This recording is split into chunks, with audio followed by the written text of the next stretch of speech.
આવો આવો બેન આવો. કેવું છે બેન? હું તમારા ગામની નર્સ બેન છું. તમને કોઈ તકલીફ તો નથી ને? ના ના, કોઈ તકલીફ નથી. આજે મારી સાથે ડૉક્ટર શોભાબેન આવ્યા છે. તે તમને અગત્યની વાત કરશે. આ માહિતી ઘરના સભ્યોએ પણ સાંભળવી જોઈએ. નમસ્તે, હું ડૉક્ટર શોભા. કેમ છો બેન?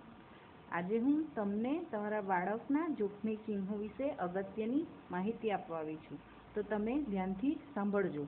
બેન, જોખમ એટલે શું?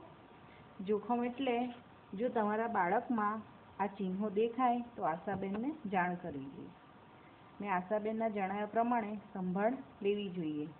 તો હવે ધ્યાનથી સાંભળો અને સમજો. બાળક ધાવણ અથવા ઉપરનો ખોરાક ના લઈ શકતું હોય. બીજું, બાળક જે ખાય છે તે બધું ઉલટી કરી નાખતું હોય. જો બાળકને ખેંચ આવે, બાળક ઢીલું હોય એટલે કે બાળક જાગવાના સમયે પણ ઊંઘમાં જ હોય, બાળકની આજુબાજુ જે થાય છે એનું એને ભાન ન રહેતું હોય. બાળકને તપાસો.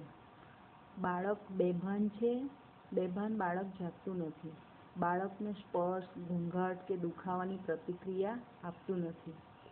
સામાન્યથી વધારે પડતા કે પાતળા ઝાડા થાય, વધારે શરદી ખાંસી થાય કે પાંસળામાં ખાડા પડે, કે બાળકને તાવ હોય તો તરત જ આશાબેનને જણાવવું જોઈએ.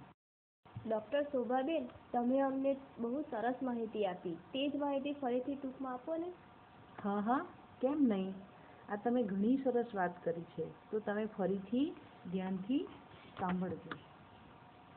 બાળક ધાવણ અથવા ઉપરનો કોઈ ખોરાક ન લઈ શકતું હોય, બાળક જે ખાય તે બધું જ ઉલટી કરી દે.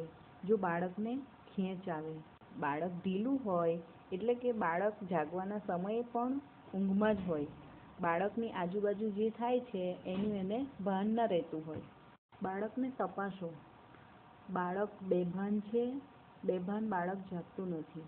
બાળકને સ્પર્શ, ઘૂંઘાટ કે દુખાવાની પ્રતિક્રિયા આપતું નથી.